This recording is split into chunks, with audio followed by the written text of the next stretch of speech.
Welcome, dear listeners. Today, we bring you a chilling tale titled The Sinking House. This eerie story follows a mysterious old house that seems to be slowly sinking into the earth. But beneath its crumbling walls lies a terrifying secret, one that refuses to stay buried. As strange noises echo through the empty rooms and shadowy figures appear after nightfall, those who dare enter soon realize that some houses are better left forgotten. Colt was only 13 years old when he rode as fast as he could away from Benji and Caleb, the most menacing boys in Troop 0172. It was the dead of night and only the faint orange moonlight lit the narrow path for Colt's tiny canoe, which was starting to overflow. Benji and Caleb, whose kayak was much bigger and rowing skills were far superior, were gaining on him, shouting from less than 50 away. "Give up, F God!" Benji hollered, his ugly words bouncing off the tide. "Just give up." Caleb followed, his voice slightly straining. When Colt was sure he reached the center of Gardner Lake, he stopped rowing and let go of his oars, raising both hands in the air. The kayak approached, practically bumping the canoe, and the boys laughed maniacally. Clad in camo shorts, Benji tossed a can of Miller Lite at Colt, which he dodged easily. Caleb bit his lip as Colt crossed his arms, waiting for whatever the boys had in store. "I should kill you right here," Benji spat into the water, clenching his fists.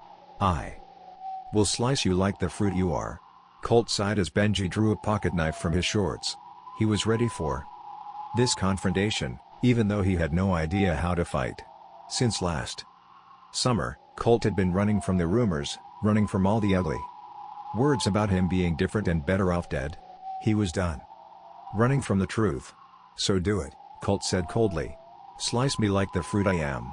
The thing is, you'll have to slice Caleb after you're done with me." "Colt, don't," Caleb uttered, his lost blue eyes locked helplessly on his. Before they could move, they heard a sound from underneath the water, an odd sound that stopped them in their tracks. It sounded like music from a piano, an old piano like the one that sat in his grandparents' living room. The notes sounded tinny and creaky like they belonged in an old saloon. "What the hell is that?" Benji snapped, as the notes grew increasingly louder. "It sounds like Swanee River," Caleb murmured. As Benji shot him a wide-eyed glance, mouthing the words "what the fuck," he quickly corrected himself. "Or something, I don't know." The tinny, creaky notes grew increasingly louder. The waves collapsed within themselves like water at the edge of a fall, cascading down into a dark abyss. They desperately tried to paddle backward, but the violent current sucked them down into the abyss. Colt couldn't scream as his lungs started to fill with water. He held his breath, attempting to swim to the surface, but the downward current proved much too strong. Benji and Caleb must have sunk far beneath him as he could only see the lake's murky water from all directions. Just when Colt thought he couldn't sink any deeper, his body smacked something hollow. For a moment, everything went dark. When Colt opened his eyes, he found his body strewn out on an oak staircase, water rapidly entering his airways. He willed himself to hold his breath for just a little bit longer as pieces of a brick or cavity wall penetrated the stairs above him. How long could he realistically hold his breath? Last summer, his older sister Nikki timed him for 2 minutes and complimented his lung capacity, or maybe it was 90 seconds. He wasn't sure and wasn't about to find out. Colt mustered the strength to propel his body upward. His entire body ached as he squeezed his arms behind his ears and pointed his feet together, kicking them like a dolphin's fin. Years later, he would be grateful for being the only kid in his friend group to make it to advanced level swim lessons. As Colt began to kick, he saw a shadow looming on the cavity wall, slowly creeping into focus. Out of the corner of his eye, he thought he saw a young boy floating in the entryway. He could only discern the boy's blonde hair and short stature. Turning his head, he realized the image of the boy belonged to a large portrait, decaying on the wall of the house. Something was wrong though, terribly wrong. As Colt propelled his body toward the surface, the cavity walls still surrounded him. The oak staircase stretched longer than it first appeared, now winding into the depths of the waters. The walls were lined with black and white portraits of men, women, and children. The portraits numbered in the dozens, several dozens even. Their faces were warped and pixelated. Some of their faces were devoid of expression altogether. Colt knew he was inside an old colonial house, but why was it underneath the water? Why did it seem so massive? Before he could comprehend these questions, the never-ending wall of portraits sank rapidly beneath him along with the winding staircase. He grew dizzy, watching the walls zoom past him and the stairs twist into a dark oblivion. He couldn't help but notice the faces in those warped and pixelated portraits were now visible but looked like decomposing corpses. Nauseous and losing consciousness, Colt swam as rapidly as he could to the surface. Only mere seconds passed before he popped his head above the water, taking long, gasping breaths. He heard voices, but the voices were muffled as he struggled to breathe normally. Something was wrong again. Benji and Caleb were back in their kayaks and looked completely dry. There was another boat next to theirs, Scoutmaster Jeff's black and white motorized fishing boat. From their boats, the three of them stared at Colt. Not in a menacing way, but with looks of genuine concern. Scoutmaster Jeff extended his long, hairy arm and pulled Colt into the boat. There was something about the Scoutmaster's smile that felt off to Colt, especially at this moment when his look of concern changed to a warm glance with a sparkly white smile. Everyone else was charmed by this blonde-haired, blue-eyed man of God, but he saw it for what it was. "My goodness, Colt!" Scoutmaster Jeff exclaimed, throwing a towel around him and helping him onto the vinyl passenger bench. "We were so worried about you." "What?" "Yeah, man," Benji said, still with suspiciously watery eyes. "When you came out here on your own, we were so worried." "Wait, what? You guys chased me out here?" Colt struggled to find his wording as they stared at him. Caleb and Benji climbed from their boat too, the Scoutmasters, and put an arm around Colt's shoulder, forcing a seat next to him. "What the hell? Don't touch me. That's no way to talk to friends." Scoutmaster Jeff shook his head and sighed. "I know that you've been through a lot, but these boys saved your life. What were you doing out here?" "They were chasing me," he said even softer. "And you guys were with me. We were all sinking." "How was your boat? How are you still, Doctor?" Whoa, Caleb said, throwing his hands up. "The only reason it looked like we were chasing you is because you took off in the middle of the night." "Yeah, dude," Benji chimed in. "By the time we got here, you dove into the water." "It's a good thing they came back and told me," the Scoutmaster said, placing a third unwanted hand on him. "You were out here for a long time. We split up to search for you." "What were you looking for?" "What the actual fuck?" Colt mumbled. "You guys were drowning with me. And then you were gone. I was in this old house and..." The threesome stared at him with deep puzzlement. Colt wanted to shout or throw punches at them, but something held him back. He knew it wouldn't be any good. Scoutmaster Jeff laughed heartily. "Okay. I think I know why you came out here. Benji, Caleb, I'm not sure if you know this legend, but Colt can tell you about the sinking house." "The what?" "Don't be modest now. Colt, you're a real history buff like me. See, boys. Sometime in the late 1800s, a family tried to push their house across the lake when it froze over during the winter. It sounds crazy, but they thought they could do it and had the townspeople help push the house on skis. It was a monumental task, of course, so the family and town took a day's break. The next day, the house started sinking." "What?" Colt said again in absolute bewilderment.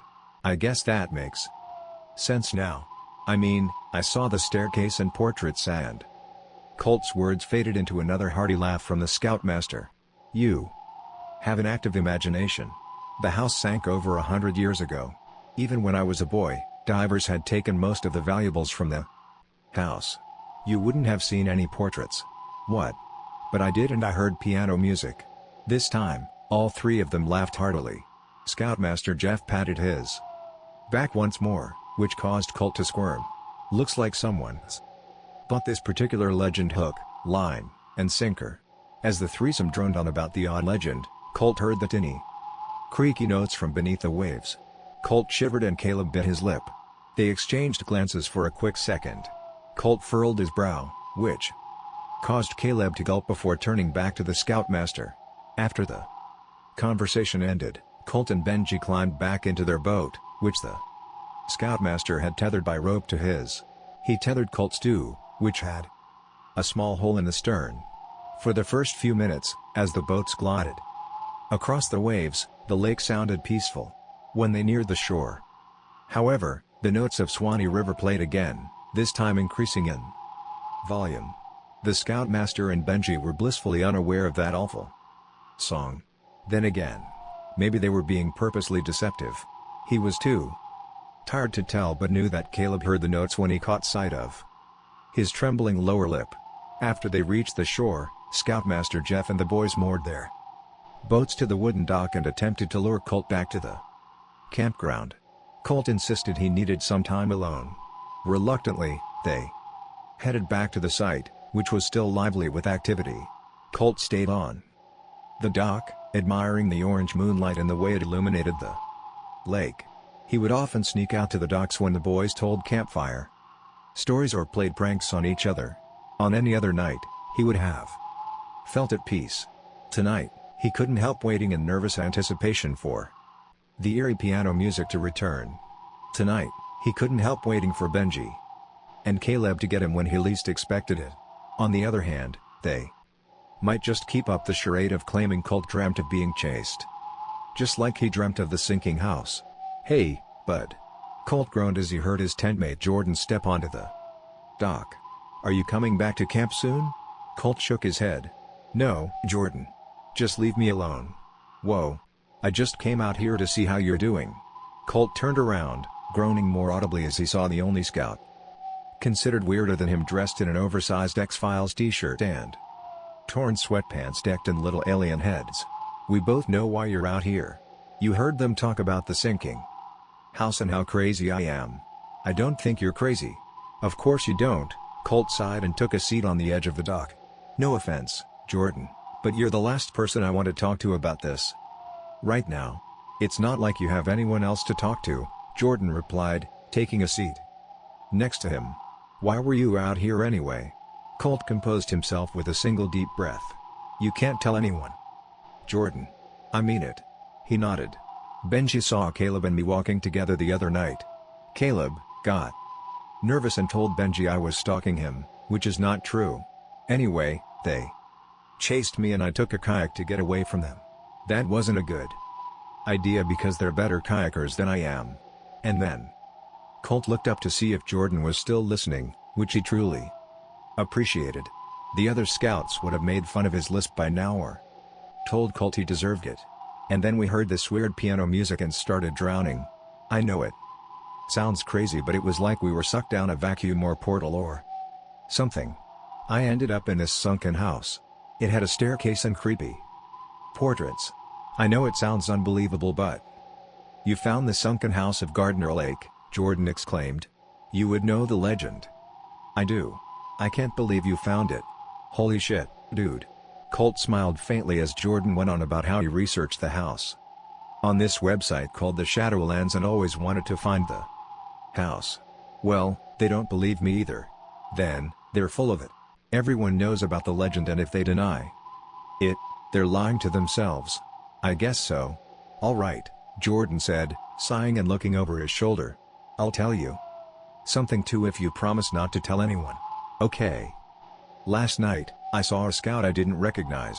He was standing on the docks where we are now. He wore this old school scout uniform, a khaki green shirt, and pants like my dad had in the 70s. He said his name was... well, I forgot what it was exactly, but he was looking for our scoutmaster. I woke up the scoutmaster to find him. By the time we got there, he disappeared." "You're saying you saw a ghost?" "All I know is, there's a lot of strange stuff out here." "How did he react?" Colt laughed as Jordan made his best impression of Scoutmaster Jeff, bulging his muscles. "Listen to me, Geordie boy. I am your scoutmaster. You must be a manly man like me and not believe in any ghost stories." "He doesn't sound like Arnold Schwarzenegger." "He might as well with his fake macho attitude." The boys joked and made impressions of Scoutmaster Jeff and the other campers until they drifted off to sleep. Colt had fallen asleep on the dock before, but tonight was different. Jordan knew he was weird and didn't care. Colt envied Jordan's carefree attitude and lack of humility. The dull sounds of crickets and waves lulled them to a deep slumber. A few hours before sunrise, Colt heard the tinny, creaky notes from beneath the waves again. The notes no longer resembled Swanee River but a much older song, one he didn't recognize. It sounded classical like Beethoven or Bach. Those were the only names Colt could recall from the short summer he took piano lessons. "Jordan, wake up." Colt nudged him a few times until he gasped. "Jesus, dude. What is it? Do you hear that?" Jordan stretched his arms and then all of a sudden, sprang to his feet. "Holy shit, dude. Where is that piano music coming from? You can hear it?" "Of course I can. Hey, Scoutmaster Jeff's boat is gone." With each passing note, the boys paced back and forth on the dock, wondering what to do. Colt checked the time, 3:00 a.m. Why would the Scoutmaster take his boat out this early? Where were the notes coming from and why were they so loud and unnerving? He had only a moment to contemplate these questions before his thoughts were interrupted by muffled screams. "Who the hell is that? Who's out?" Colt clasped Jordan's mouth as the muffled screams continued. The screams conjoined with the tinny, creaky notes paralyzed them in fear. Jordan gestured for Colt to jump into the kayak. Unwittingly, Colt followed. As they paddled deeper into the lake, they could no longer make out the screams or notes. Only the faint sound of the tide and a gust of wind remained. "Oh my God!" Colt could barely believe his eyes as he saw Scoutmaster Jeff's black and white motorized fishing boat several yards away from them. Though the boat was eclipsed by darkness, he could make out the silhouette of Scoutmaster Jeff and another smaller figure. "Is that who I?" Colt nodded slowly. Before they could say anything more, the boat sped off into the distance. Colt and Jordan were stunned. For the rest of their stay at Gardner Lake, the boys barely spoke to each other. But as the months passed, Colt knew something about Scoutmaster Jeff was off and something awful happened in the middle of Gardner Lake, and it wasn't the piano or house. When he tried to convince Jordan that they should tell someone, he insisted that all the boys were accounted for and that they had no proof. The boy who needed no proof to believe in aliens, Bigfoot, and even the Chupacabra suddenly decided to be reasonable about this one moment in time. When the months turned into years, Colt stopped going to Scouts while Jordan stayed. He wanted nothing more to do with Troop 0172. He didn't want to be friends with someone who only acted eccentric and outspoken when it suited his interests. Several years after Colt graduated from college, he could hardly believe that Sasha, one of his best friends, started dating Jordan. Sasha was an intelligent girl, working on her master's degree in biology. Jordan, unsurprisingly, dropped out of the Connecticut School of Broadcasting to become a professional YouTuber. Needless to say, his endeavors weren't successful. Colt and Jade, his other best friend, lived in a small house on the outskirts of Winstead. To his chagrin, Sasha and Jordan often stopped by the house together. Colt tried to make himself scarce when he was around. On one dreary December afternoon, he found this impossible to do. "Colt, come here," Jade called from the living room. He was napping late into the afternoon and awoke disoriented as she called a second time. "Colt, get up. We're going to be late." Jade, Sasha, and Jordan playfully snickered as he wandered into the room. He stared blankly at them for a few moments, Sasha and Jade in their long-sleeve satin dresses and Jordan dressed head to toe in a taupe suit with a wool jacket. Jade and Sasha fidgeted with their purses while Jordan adjusted his cufflinks. "You seriously forgot," Sasha giggled. Jordan played with her hair until she smacked his hand away. "Hun. We're going to Samantha's wedding today." "You were sleeping all day," Jade said. "You were talking really loudly in your sleep and said you never knew why." "I don't remember that. And isn't she more of your friend, Sash?" "Yes, but..." "And Jade, weren't you going with Miguel?" She shook her head. "He cancelled at the last minute. He wasn't feeling well, so now you're my plus one." "You're kidding." "I don't blame him. He's been through a lot these past few months. So have you." "Sorry, I didn't mean to." She sighed. "Don't worry about it. And I have, but I'm ready to get my mind off things. It will be fun. I hope. Where is it? Colt asked, rubbing his eyes. It's at the Viridian. Sasha perked up as she said the name. It's a really adorable rustic venue on Gardner Lake. Colt and Jordan exchanged wide-eyed glances, chomping their lips. The girls didn't seem to notice as they gushed about the charm of the venue. Jordan missed several hints from Sasha as he checked something on his phone. Wait. Jordan spoke hushedly, his eyes still locked on his screen. Is this the same Samantha who was just engaged to a different guy last year? It was a few years ago, Jordan. Sasha groaned and nudged him. She's been with this nice guy named Caleb for the past couple of years. Colt and Jordan exchanged the same glances, even more wide-eyed this time. Saunders? Colt uttered. Caleb Saunders? How did you know? They said in almost unison. We went to Boy Scouts with him. Jordan looked up from his screen and exhaled deeply. He's kind of an asshole. Jordan. No. For once, Jordan's right. He and his best friend Benji used to pick on us when we were little. That sucks, Han, Jade said, slinging an arm around his shoulder. Kids are the absolute worst. But it's been like what? 15 years? Almost. People change. Let's go, guys. Sasha tugged Jordan toward the door. What's wrong, Colt? Nothing. You sure? I got to get changed into something nicer and we'll go. Give me like 3 minutes, guys. They laughed as if they had forgotten about Colt in his t-shirt and sweatpants. In his bedroom, Colt discovered the wedding invitation Jade dropped on his bureau. Caleb looked the same, only somehow blonder and more unhappy than he remembered him, as he stoically held a gleaming Samantha in front of a rose garden. The last time Colt saw him happy, they were 12 and holding each other in Caleb's bedroom, genuinely enjoying each other's company. Caleb's father hosted scout meetings, which often led to the boys sneaking off while the other parents and kids engaged in some menial activity. The boys had been best friends since elementary school and even took piano lessons together. Swanee River was one of the first songs they learned on the piano. The closer they grew, the angrier his father became. He never found out anything they did, but his suspicions were enough for him to send Caleb on some kind of religious summer retreat with Scoutmaster Jeff and a few other scouts from his camp. By the time Colt inquired about the trip, Caleb had already left. When Caleb returned, he barely acknowledged Colt's existence, other than to mock him and Jordan. With Benji, Colt traced his fingers over Caleb's stoic face before heading out into the bitter, winter evening.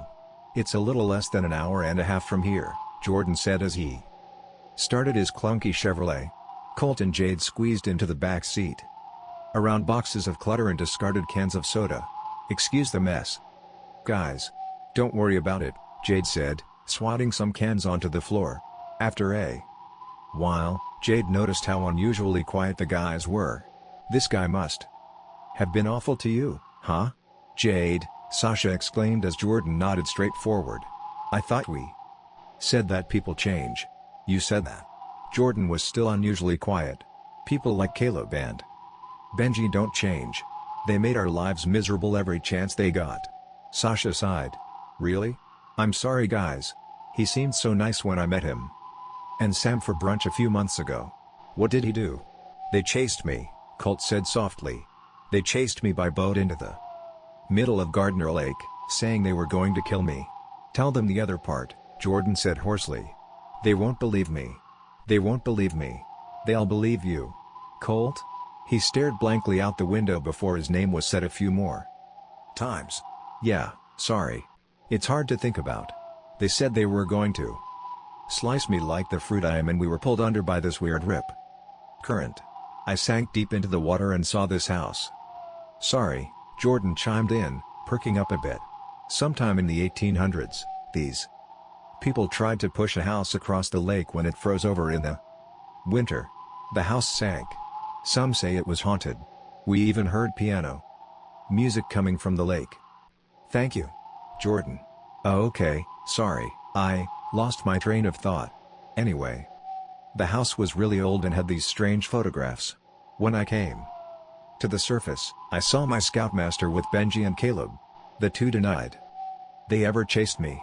They denied being pulled underwater. The whole Thing was weird.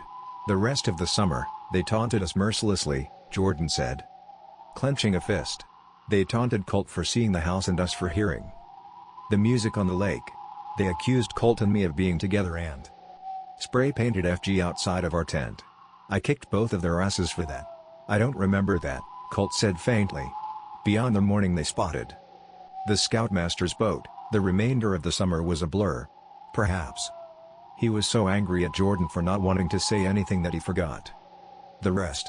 I quit scouting shortly after, but Jordan's right. They didn't change. They were assholes in high school, too. I couldn't be out because of guys like them. Luckily, only they thought they were cool, Jordan said. Being a scout in high school isn't the popular thing to do. Trust me. I would know. I wouldn't be surprised if that asshole Benji is the best man. He is. Sasha was surfing her phone, thumbs shaking. Benji's the best man. And who did you say the name of your scoutmaster was? I didn't.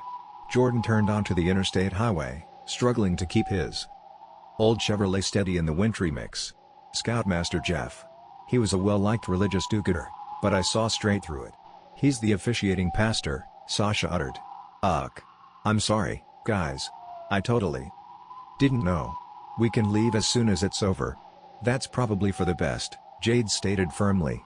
I had no idea when I met him, either. Yeah.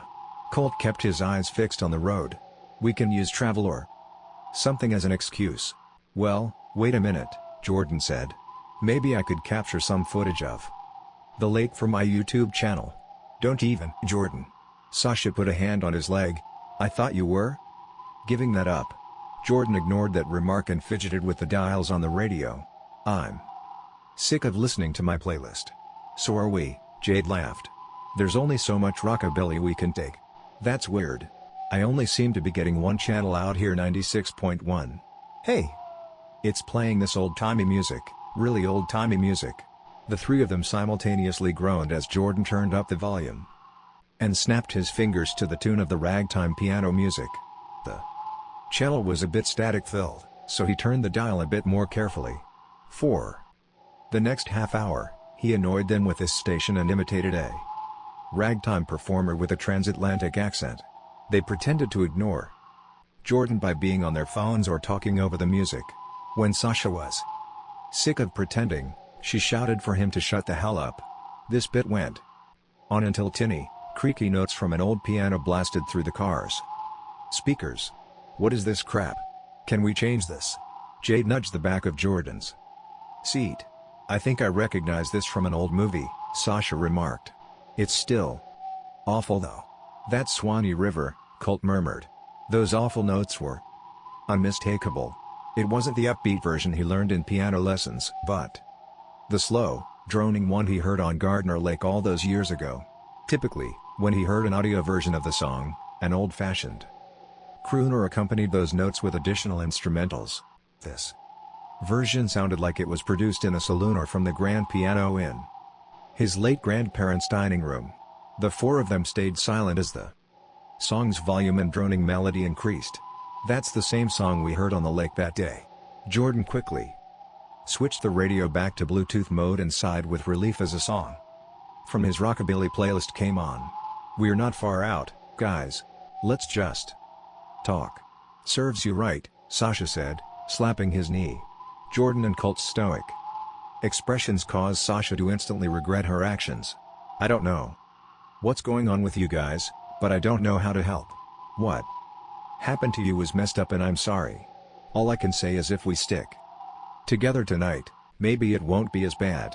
The three of them agreed to this pact. The closer Jordan drove to the rustic, lakeside venue, the louder the song's notes rattled through Colt's mind. Even after they parked in the snow-sprinkled lot and stepped out into the frigid night, he could only hear the notes playing on repeat. He wasn't sure if the notes were in his head or from the distant lake.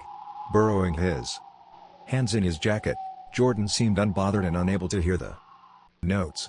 He and Sasha linked arms and scurried past some guests to the main entrance. Jade grabbed Colt's arm, which somehow caused the music to cease entirely. You'll be okay, and if it sucks, you have plenty of relatives who can die. Colt chuckled. We're not in college anymore. My old Aunt Lucy can't die and get us out of a history test again. Why not? If it sucks, your favorite aunt can have a heart attack or something.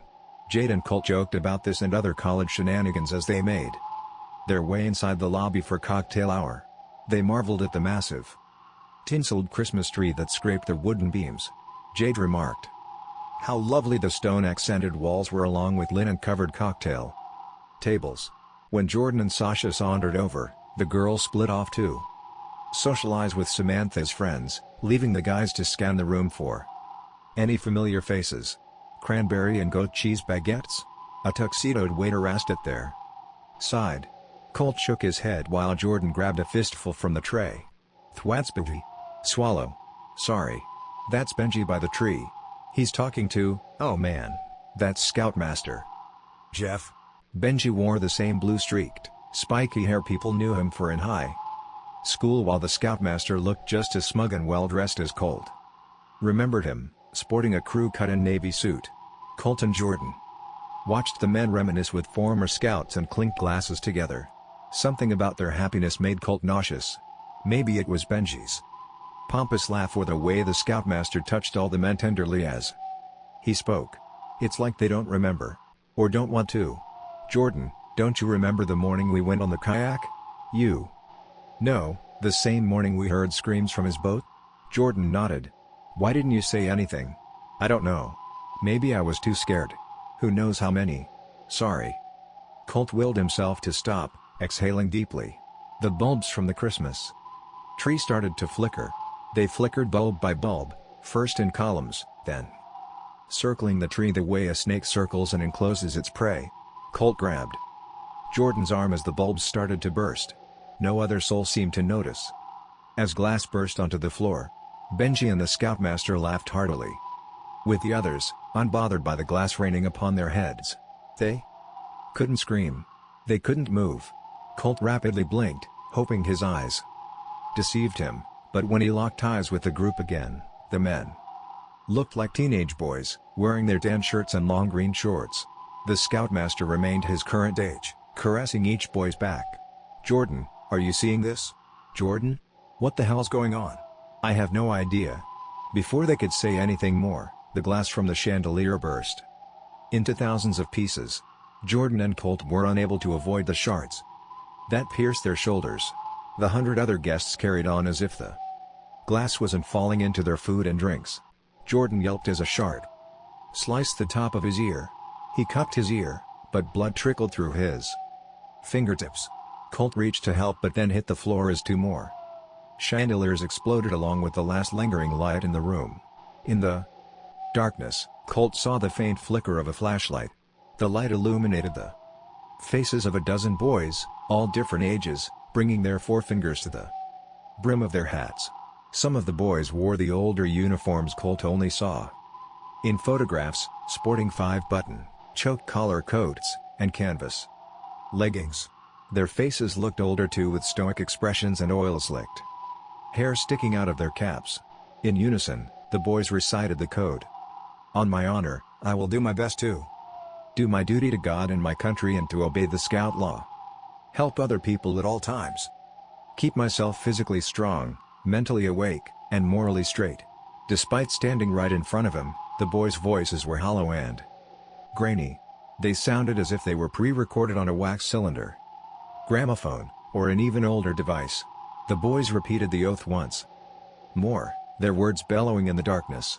The words "help other people" at all times caused Colt to tremble as the light shined on the Scoutmaster's equally stoic expression. Guys, are you okay? Hello? As two fingers snapped, Colt and Jordan regained a sense of their surroundings. The lobby returned to its former glory with all the lights, tree, bulbs, glass, and even Jordan's ear intact. They brushed themselves off, anxiously checking their surroundings. It took several seconds for them to gather their composure and move into the reception room with the other guests. What the hell was that? Jade asked. I don't know. By the time they began to comprehend the preceding events, the guests were seated in the reception wall, which was filled to the brim with beautifully hand-carved wooden chairs. Sasha and Jade gawked at the elegant white runner and the rose-covered altar while Colt and Jordan scanned the crowd for anyone who looked the slightest bit unusual or out of place. When they were sure that their minds were cohesive, the reception commenced. For some reason, Colt felt an overwhelming sense of drowsiness when Scoutmaster Jeff took his place by the altar. He could barely keep his eyes open when Caleb walked down the aisle. Unlike his invitation picture, he seemed full of life with his raised cheeks and a wide smile. He met Colt's gaze for only a moment before his eyes started elsewhere. As the groomsmen and bridesmaids took their positions, Colt's head nodded up and down, his muscle tone decreasing, thoughts straining to inconsequential images of a teenage Jordan and Colt playing cards in the tent. Jordan entering another tent, Caleb standing alone on the docks, and Benji drinking a can of beer. As Caleb and Samantha were pronounced husband and wife, these images drained to darkness. Colt knew he wasn't sleeping. However, as his body led him to the dining area of the hall where the four of them were seated at a table of 8. "That was beautiful," Sasha said, a bit teary-eyed. "I meant the ceremony." "Of course. It was quite a good ceremony." Jordan yawned.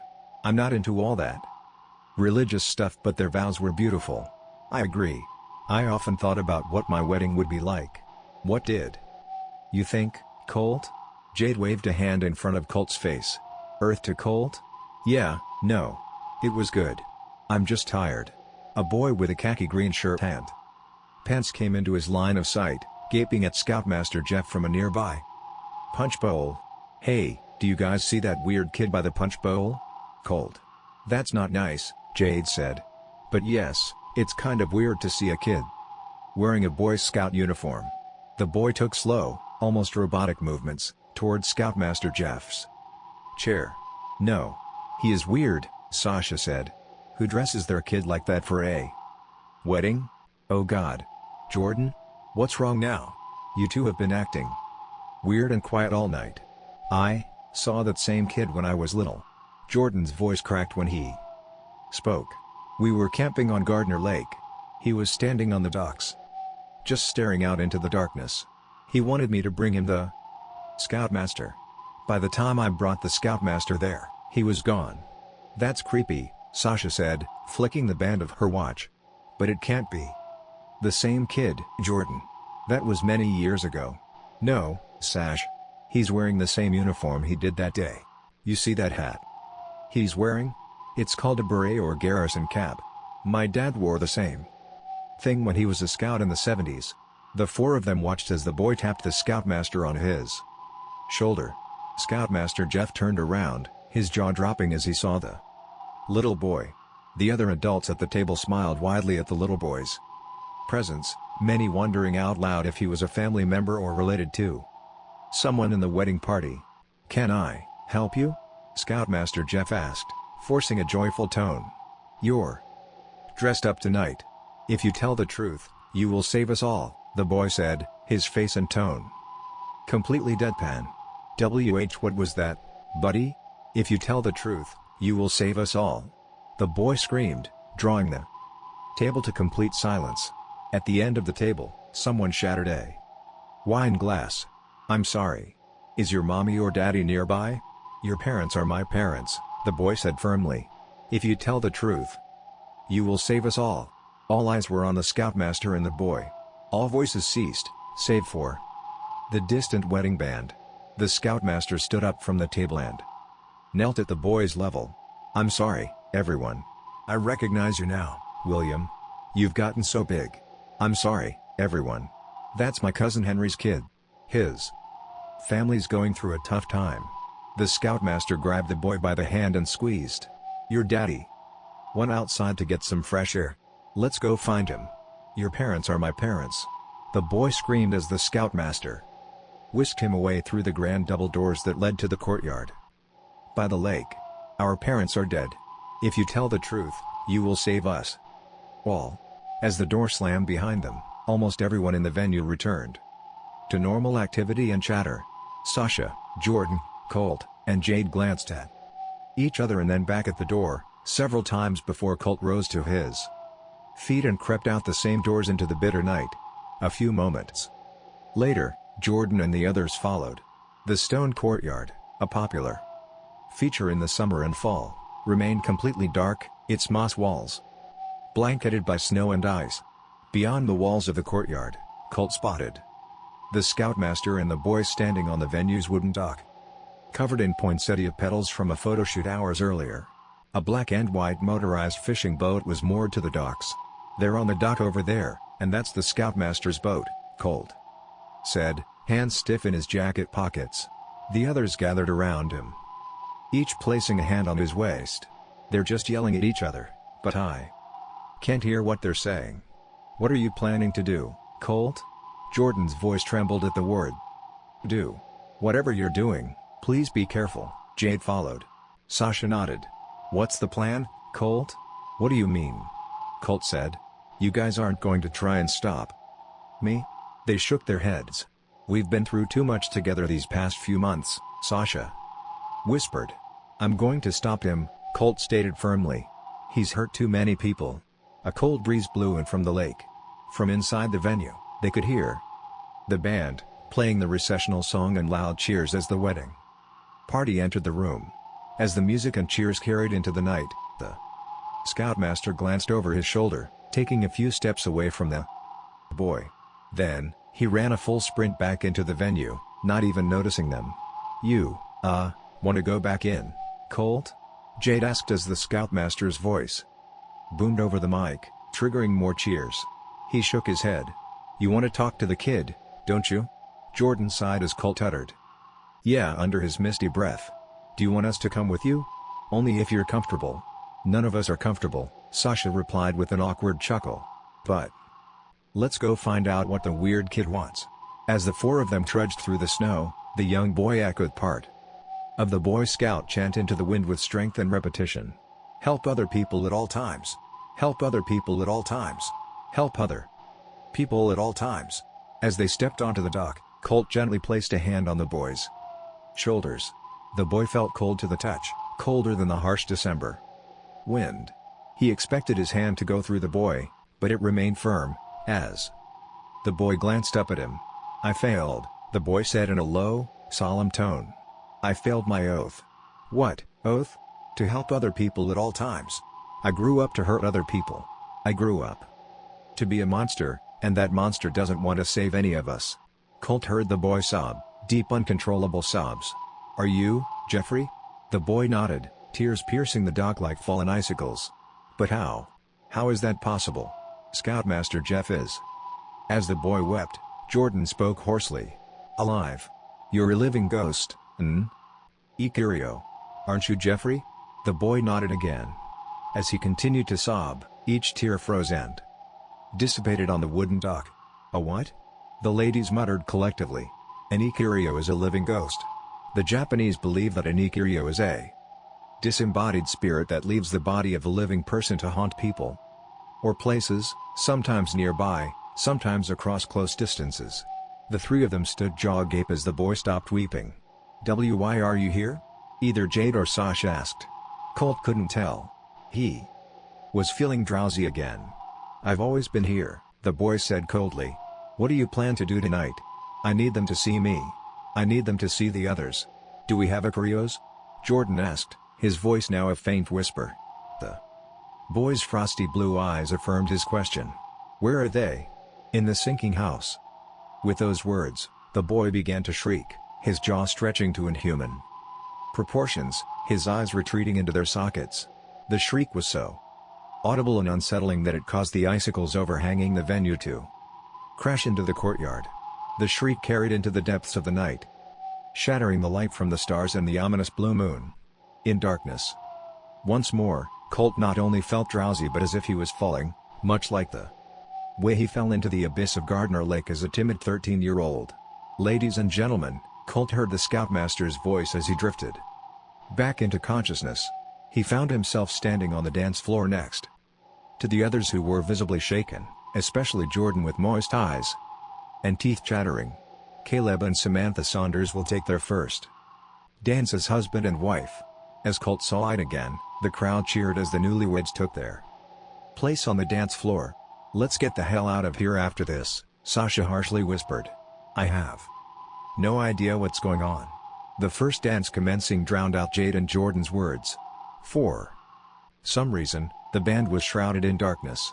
The spotlight shined on the couple as they took their places, gazing tenderly into each other's eyes. Colt was surprised about how genuinely Caleb looked at her. She looked beautiful, however, and Colt found himself genuinely happy as they began to dance to a song he recognized by the band Lifehouse, but forgot the name of. "This is the first normal thing about tonight," Colt said. "All the others could do was nod and smile hesitantly as the two glided across the dance floor in an elegant waltz. As the minutes passed, they smiled warmly at the happy couple and clapped as they moved into a break with an underarm turn. "You both are right," Jordan said, not knowing whether to smile warmly or shiver at the thought of something else happening. "This is surprisingly beautiful. But let's make our exit after." Suddenly, the music stopped and the spotlight shifted from the happy couple to the little boy, who was now holding a sleek, silver condenser microphone with a long handle. The feedback from the microphone caused many people to cover their ears. "I would like to dedicate a song to the happy couple to free the spirits within us tonight." The audience awkwardly clapped as the spotlight shifted to Scoutmaster Jeff. The hesitant clapping turned to loud, raucous applause as the boy motioned for the Scoutmaster to step up to the microphone. "I would like my cousin to sing this song with me." The boy's voice became distorted and the feedback from the microphone increased, booming so violently that the crowd ducked and gasped as it boomed into the walls. The Scoutmaster shook his head furiously, but then, the boy curled the mic's handle, causing him to slide across the floor into the center of the dance floor. "I think the band knows this song." The boy twisted the mic again and the band started to play the familiar, awful song that had haunted the lake for many years. The five-piece band was stunned as they started the notes of Swanee River. The piano player and saxophonist appeared to be losing control of their fingers while the bass player and guitarist seemed to enjoy the notes coming from their instruments, eyes completely glazed over. The boy twisted the microphone twice more, subsequently twisting the jaw of Scoutmaster Jeff and the movements of Caleb and Samantha into a smooth swing. He laughed heartily, extracting the notes and movements of the godforsaken song from all involved. "Way down upon the Swanee River. Far, far away. There's where my heart is turning ever. There's where the old folks stay." As the boy sang, the band played and the Scoutmaster unwittingly sang along. The ground underneath them shook, shifting the tables and chairs. The audience screamed along with the band as they scrambled to grab their instruments and stay afoot. Jordan helped Sasha to her feet and Jade helped Colt to his while the boy remained at the microphone, singing the chorus once again. This time, the words caused Colt to have an even sharper migraine. Then, a bright flash exploded across the room, overwhelming Colt with countless memories. Colt saw himself at 12 in the living room with Scoutmaster Jeff and his father. His father was sobbing and angry. The Scoutmaster explained to him that his urges were natural but required self-control. Colt saw himself at 13 in a dark tent, waking up to the Scoutmaster breathing down his neck. The Scoutmaster explained that Colt had a medical emergency and needed monitoring. Colt saw himself at 11, asking Jordan why he was crying after he came home from a fishing trip that Colt had missed due to being ill.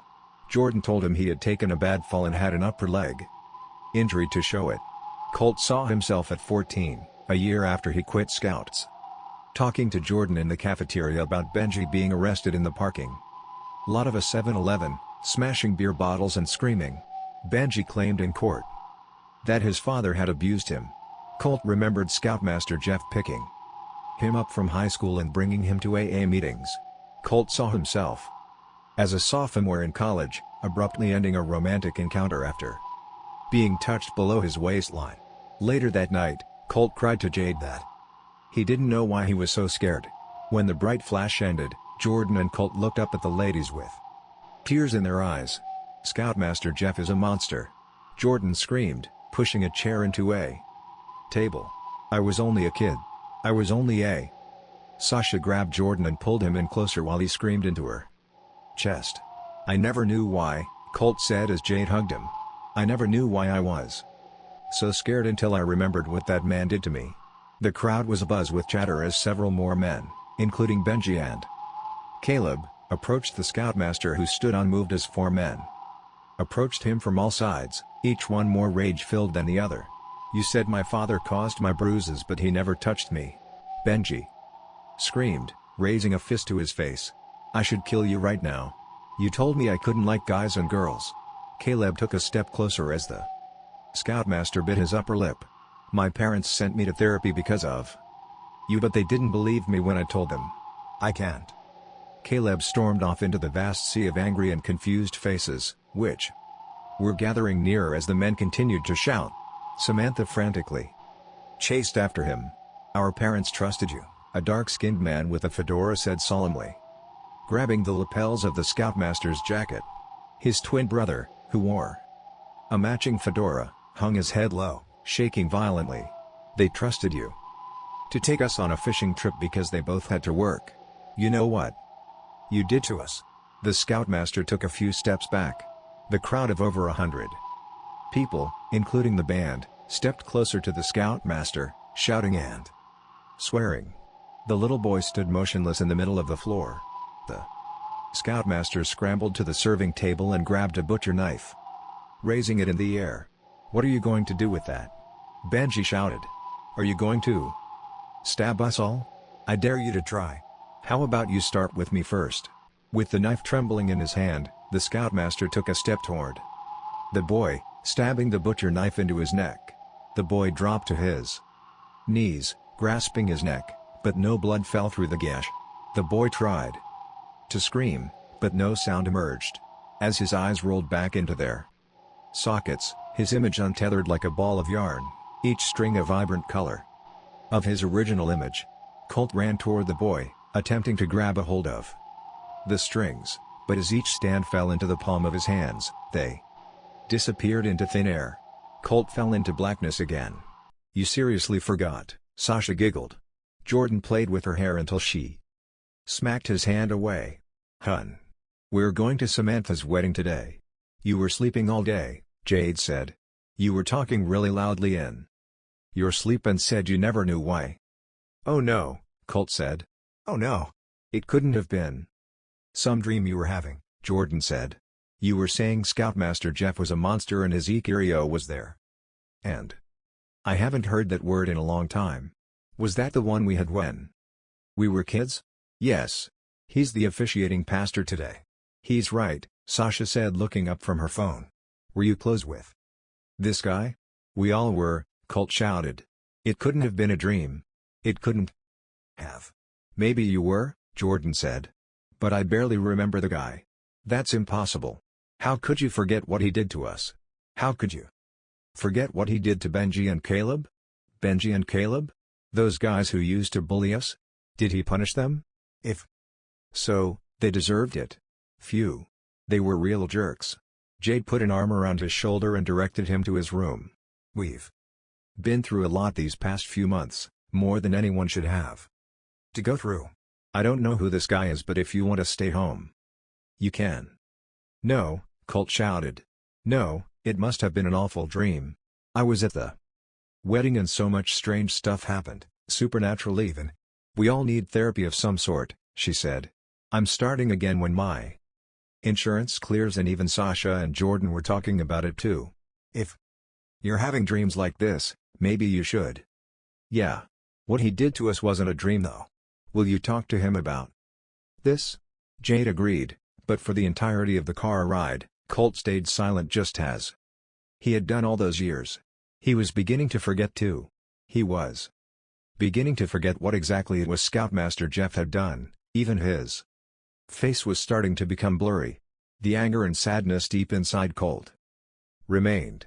When Colt's friends asked him if he was okay, he couldn't even nod. He just stared straight ahead at the windshield wipers as they crushed the slush and icicles. When they arrived at the venue, there was an inordinate amount of people standing out in the cold. They scattered around the venue and by the shores of the lake. Some of the guests carried flashlights. Another one pulled a barking dog on a leash. As Jordan pulled into the parking lot, Samantha rushed up to the car in her off-white wedding dress, A mixture of makeup and tears rolling down her cheeks. Sasha and Jade threw their arms around her. "What's wrong, sweetie? Why is everyone out here? It's awful. We can't find Caleb. All morning he was talking about some terrible dream he had and none of it made sense. He talked about having to find a house. I don't know. I thought he was over it when he got to the venue, but when it was time for the photo shoot, no one could find him." "That's terrible," Jade exclaimed. "Colt, where are you going?" "Colt?" As his friends shouted, Colt started sprinting toward the rear of the venue. The snow was thick, knee-deep to his ankles, and he wasn't particularly good at running. After almost tripping over a jagged rock and narrowly smashing into a stone bench, he reached the courtyard. Colt bent over to catch his breath. By the docks, he saw Scoutmaster Jeff in his black and white motorized fishing boat.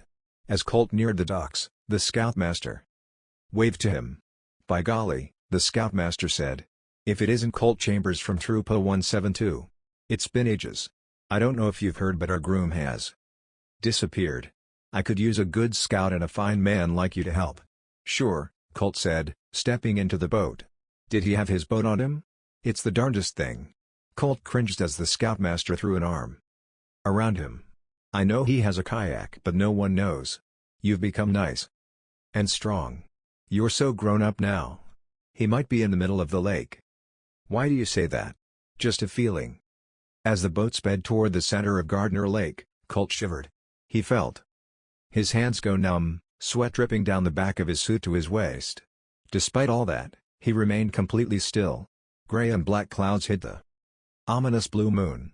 The lake was silent, not even a cool winter breeze passed their way. Colt instructed the Scoutmaster to shut off the boat in case they could hear any yelling. As the Scoutmaster turned the key, Colt wrung both his hands around his neck and squeezed as hard as he could. To Colt's surprise, he didn't move. His neck was too meaty, so Colt put him in a chokehold, squeezing him even tighter. "I know what you did to Caleb that day on the boat, 15 years ago. Don't you dare look at me that way, not now, not anymore. That's why you brought him out here. He remembers everything and so do I. I remember everything you did to us, every awful, disgusting thing. The thing you didn't count on was all the disembodied spirits you created from what you did. You can't keep them in the house forever and you can't kill them all. Even if you killed him, even if you kill me, they'll still be there." The Scoutmaster thrust Colt's arms away, freeing himself from the chokehold. As Colt stood up, Scoutmaster Jeff punched his nose, which caused him to stumble backward, falling overboard into the water. Despite being a good swimmer, Colt fainted at the sight of blood and sank rapidly deep into a dark abyss. He awoke to find his body smashing through a pine door. His body kept sinking until he hit an oak staircase. Just as he was about to double over in agony, he felt something pull him. He glanced up to see Caleb, completely unharmed, and smiled gleefully. Surrounding Caleb were several other beings he couldn't quite discern except for the green outline of their Boy Scout uniforms, each patched with the words Troop 0172. Their faces were warped and pixelated. Their hairstyles looked strikingly familiar, however, to the type Colt and his friends wore as teenagers. He even recognized one with the man Bon Jordan had as a teenager in the blue-streaked, spiky hair Benji wore. Colt, Caleb, and the beings, which now numbered several dozen, pushed their way to the surface as the never-ending cavity walls of the old colonial house fell beneath them. The portraits on those walls were empty. The last part of the house that fell past him was a living room with a mahogany grand piano. At the bench of the piano sat the little boy with a khaki green shirt and pants, smiling sheepishly as the house collapsed once and for all into the depths of the lake. Colt and Caleb were the first ones to emerge from the water. The black and white speedboat circled the perimeter, its propellers chopping through the waves. As soon as the Scoutmaster noticed where they were, he put his boat into reverse and accelerated toward them, its aluminum propellers cutting toward them like a buzzsaw on firewood. The rapid movement of the propellers and screeching sound left them frozen with no time to react. When the blades were inches away from their heads, Colt saw a dozen warped and pixelated faces emerge from the water from one side of the boat and then a dozen more from the other. The sight of the faces startled the scoutmaster as he stumbled backward off the pedal. 4 of the beings crawled into the boat and grabbed a hold of the scoutmaster's legs and arms, tossing him like a ragdoll into the water. The scoutmaster screamed as the beings piled on him and pulled him underneath the now crashing waves. Colt and Caleb climbed into the fishing boat and spent the next several minutes catching their breath as the submerged screams faded away. The lake grew silent once more. As Caleb turned the keys in the ignition, he heard the tinny, creaky notes of Swanee River echo into the night.